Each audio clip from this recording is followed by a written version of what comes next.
कोणत्याही परिस्थितीत शंभूराजांना अटक ही झालीच पाहिजे. दुसरा कोणताही उपाय नाही दादा. हो, दुसरा उपाय नाही, पण अटक करायची म्हणजे साधी गोष्ट नव्हे. दादाला काहीच अवघड नाही प्रल्हाद पंत, हे लक्षात घ्यावं. आणि यात माझा काहीच स्वार्थ नाही. जो काही मंचकार होण्याचा सोहळा झाला आणि बाळराजे स्वराज्याचे राजे झाले, ते राजे पण टिकावं. हो, ते औट घटकेचा राजा होऊ नये म्हणून दादाचा हा खटाटो. बरोबर. आपण शंभूराजेंना समजावून पाहिलं तर? काय समजून सांगणार? कोण समजून सांगणार? तुम्ही सांगाल? मी? हो, जा या समजूत काढून. प्रल्हाद पंत, एक गोष्ट लक्षात ठेवा. नाही, आपण वाघाला सांगू शकत नाही तुझ्या तोंडाचा वास येतोय म्हणून. आपण समजून सांगायला जाऊ वास आणि त्यांनी घेतला घास तर? इथेच तर मेक आहे. आणखी एक गोष्ट लक्षात ठेवा, जी सर्वांनाच माहिती आहे. एका म्यानात दोन तलवारी बसू शकतात का? नाही. तसंच दोन युवराज एका सिंहासनावर कसे बसतील? म्हणून अटक.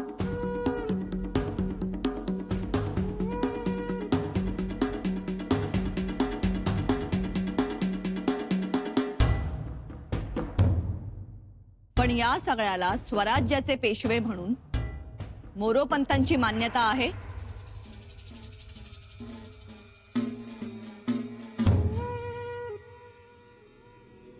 त्यांना मान्यता द्यावीच लागेल, कारण स्वराज्याच्या हिताच्या निर्णयात त्यांनी बरोबर असायला पाहिजे.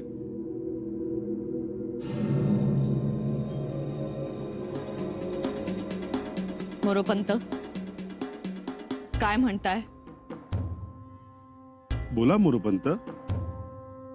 राजमातोश्रींना सांगा काय ते, आणि जे सांगाल ते विचार करून सांगा. बोला. आम्ही जे बोलू ते परखड असेल. ऐकाल?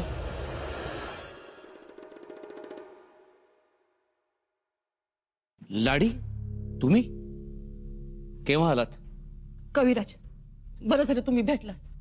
युवराजांनी तातडीची खबर द्यायची होती. महत्वाची खबर आहे. जी, खबर महत्वाचीच आहे. आणि आला पावल्या म्या रायगडावर परत जाणार आहे. खबर काय? कविराज, बाळराजांचं मंचकार होऊन झालं. झालं? भय, हे मा चंडी, तुम्ही युवराजांनी ही खबर द्या. तुम्हीच द्या.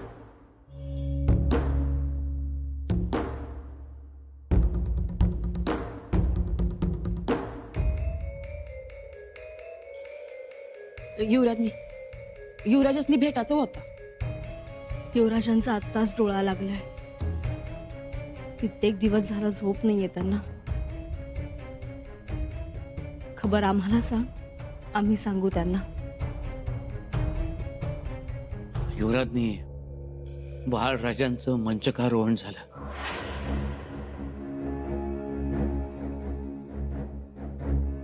काय? लाडी? वय युवराजनी बाळराजे सिंहासनावर बसले. छत्रपती म्हणून त्यांच्या नावाची ग्वाही राज्यात सर्वत्र फिरते.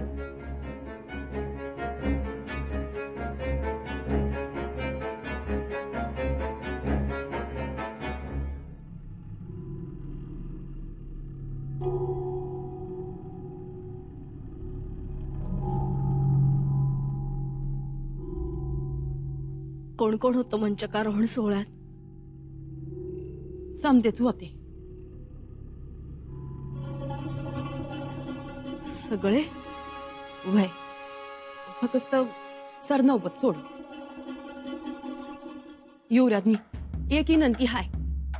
ही खबर तुम्ही युवराजांनी तातडीनं सांगावी. युवराजांना ही खबर तातडीनं सांगता येणार नाही. आणि ही खबर आम्ही त्यांना सांगू. तेच बरं.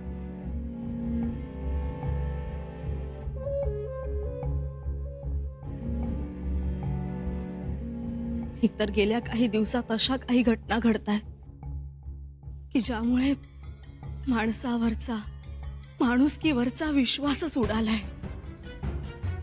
एवढे आघात होत आहेत पण युवराज सावरतायत त्यातून कसे तरी. पण रायगडावर कारस्थानांशिवाय दुसरं काहीच घडत नाही. म्हणून म्हणतो ही खबर युवराजांना आम्ही शांतपणे सांगू. उगाच रागाच्या भरात वावगं काही घडायला नको. जी, हम भी आपकी बात से सहमत है. तरी बी युवराजनी ही खबर त्यासनी तातडीनं द्यावी. कारण आता अशा अनेक खबर यायची शक्यता आहे.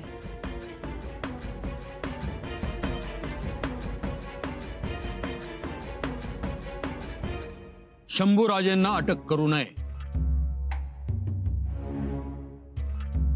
त्यांच्या अटकेच्या निर्णयाला आमचा ठाम विरोध आहे. मोरोपंत, अमान्य. हा एकच आणि एकमेव शब्द असेल पेशवा म्हणून आमचा.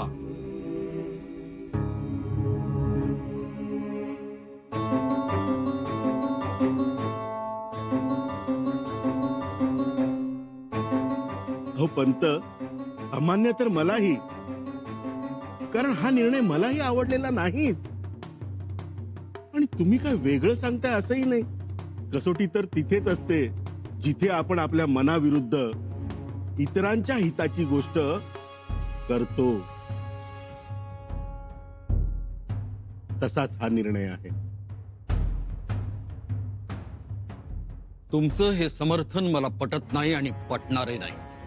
मी पुन्हा एकदा सांगतो, शंभूराजेंच्या अटकेच्या निर्णयाच्या मी ठाम विरोधात आहे. पण का? शंभूराजांना अटक करणं ही मोठी घोडचूक ठरेल. नाही नाही, राजमातोश्री, असं करू नका. हा मोरोपंत तुम्हाला सांगतोय.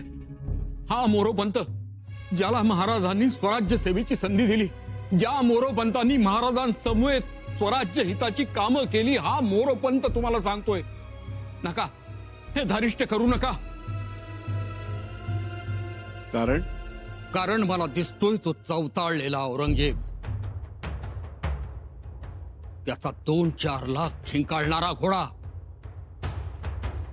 1000-2000 हत्तींचे चित्कार माझ्या डोळ्यासमोर दिसतायत. त्या लाखभर उंटाच्या माना, झाडाच्या शेंड्यावरचा पाला ओरबाडणाऱ्या लाखोंचं सैन्य, त्यांच्या समशेरी.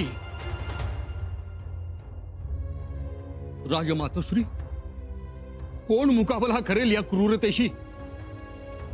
मुकाबला करतील ते फक्त शंभूराजे.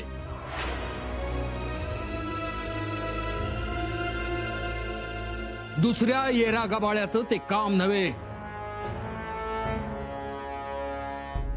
हो, हे पटतंय.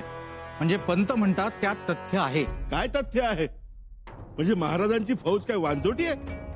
म्हणजे एवढे भीमपराक्रम गाजवणारे सरदार काय दुबळे आहेत? नाही, म्हणजे तसे हिम्मतबाजच आहेत ते. पण मग प्रल्हाद पंत, कुठेही माना डोलवू नका. दादा काय म्हणतायत ते ऐका. सोमाजी, आम्ही तुमच्या दादांचंच ऐकणार. फक्त ही गोष्ट सोडून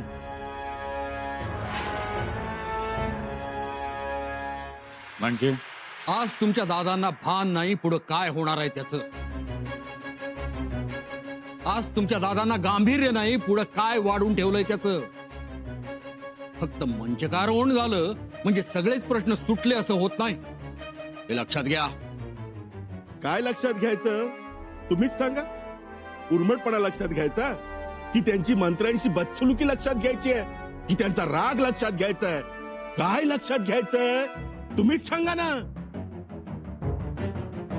मोरोपंत, आज आम्ही म्हणतो शंभूराजांना अटक करावी, पण जेव्हा शृंगारपुरात होते तेव्हा आपणच अटक करावी असं नव्हतं का ठरलं? का विसरलात? विसरलो नाही, पण त्यात काहीच तथ्य नव्हतं. रेडे मारून त्यांच्या रक्तानं धोत्र ओली करून शृंगारपूरच्या रानात अनुष्ठानं केली, ते लक्षात आहे ना? स्वराज्य हिताच्या विरोधात अश्वदळ उभं केलं, ते लक्षात आहे ना? आमच्या शेतसरा वसुलीत बाधा आणली, एवढंच नाही तर चक्क महाराजांचा आदेश डावलून मोगलांकडे गेले, तिथेच जाऊन राहिले, हे लक्षात आहे ना? लक्षात आहे, पण त्यात प्रल्हाद पंत तुमच्या लक्षात आहे ना? हो म्हणजे पटतंय मला तुम्ही म्हणताय ते. अहो पण आणि राजमातोश्री, मुख्य म्हणजे जो विश्वास मोरोपंतांना आहे की औरंगजेब आल्यानंतर शंभूराजे त्यांचा मुकाबला करतील, तर माझा सवाल असा आहे, खरंच शंभूराजे मुकाबला करतील का मोगलांना जाऊन मिळतील? हं? आणि पुन्हा मोगलांना जाऊन मिळालेच तर काय करणार?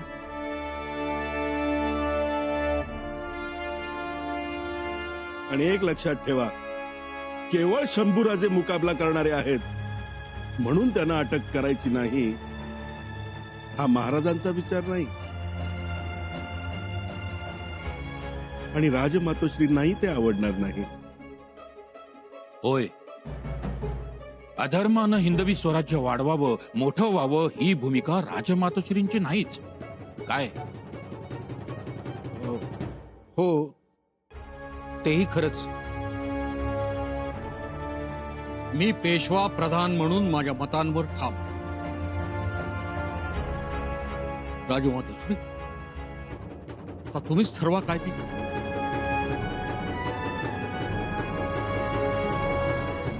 या स्वराज्य हिताच्या निर्णयात पंत तुमचीही सहमती हवी. आमची सहमती नाही, आम्हाला माफी असावी. बघा राजमातोश्री, कधी कळणार यांना, कधी कळणार? बघा, म्हणजे गादीशी प्रामाणिक राहण्याची यांची इच्छाच नाही. पेशवे मोरोपंत, तुम्ही सहमती देताय का आम्ही आदेश देऊ?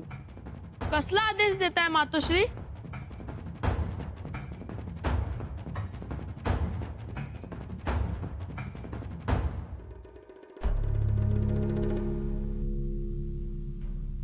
काय करावं?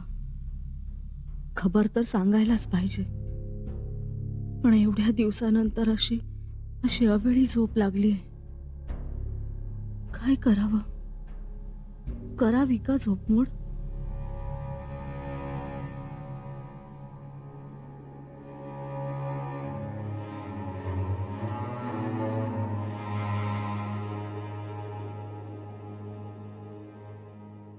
नाही, नको. आणि आपण ही खबर सांगावी तरी कशी?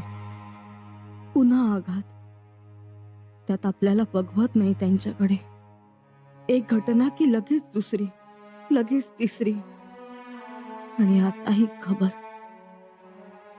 काय करावं? कसं सांगावं? आणि सांगितलं तर?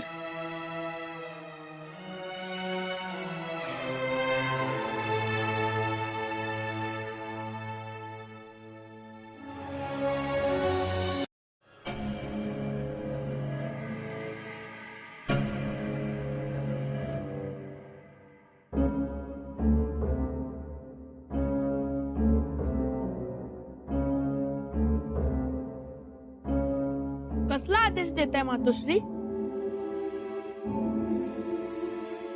राजे, तुम्ही आता बाळराजे नाही, छत्रपती आहात. त्यामुळे वर्दी दिल्याशिवाय कुठेही येऊ जाऊ नये. चुकलं आमचं. आम्ही सगळ्या गोष्टी सांगू तुम्हाला. तोपर्यंत तुम्ही थाळा घ्या, काही खलिते वाचा, आम्ही आलोच. जी मातोश्री.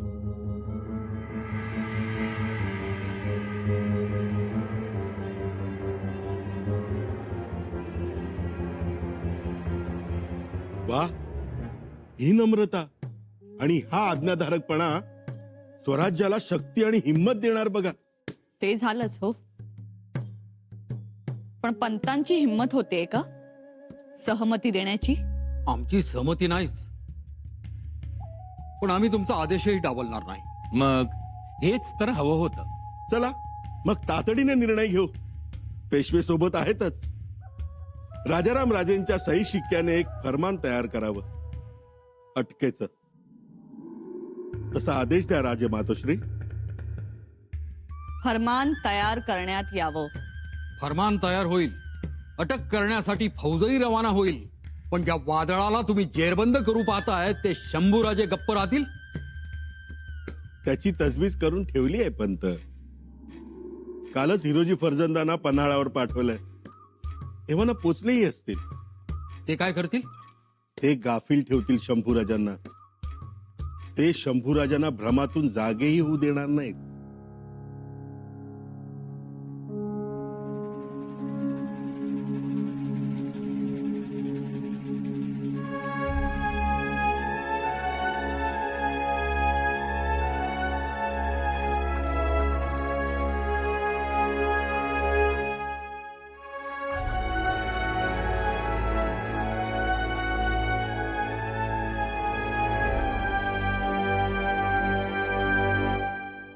येसू, अगं बाई, जाग आली तुम्हाला? बांगड्या वाजल्या चुकून. आमच्यामुळे तुमची झोपमोड झाली. नाही तशी आमची झोप झाली, आणि यावेळी आम्ही एवढ्या वेळ झोपत नाही. काही काम होतं.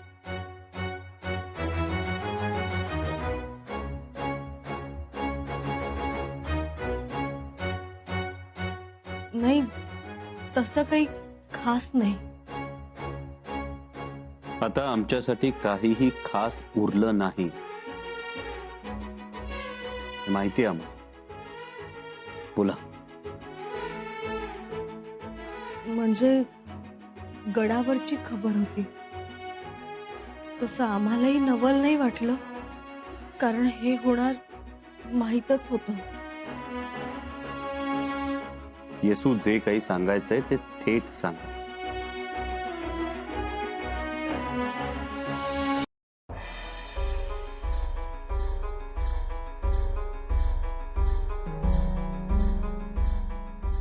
मंचकारोहण झालं. बाळराजे गादीवर बसले. बसले की बसवले? बघा युवराजनी, ऐका खबरा. अजून आमचे तीर्थरूप स्वर्गाच्या दारातही पोहोचले नसतील एवढ्यात त्यांची पुण्याई विकून टाकावी? युवराज, अरे, स्वराज्याची गादी म्हणजे कुणा झपाटलेल्याच्या अंगावरून उतरवून चव्हाट्यावर टाकलेला उतारा वाटला की काय? दिसता क्षणी त्याच्यावर मुरकंडी मारावी. बघा, तुम्ही असे रागाला जाल म्हणून आम्ही काही बोलत नव्हतो. रागाला जाऊ नको, मग काय करू? निमूटपणे जे काही घडते ते पाहत राहू. युवराजनी गादीवर बाळराजे बसणार की आम्ही बसणार हे महत्वाचं नाही, मुळीच नाही.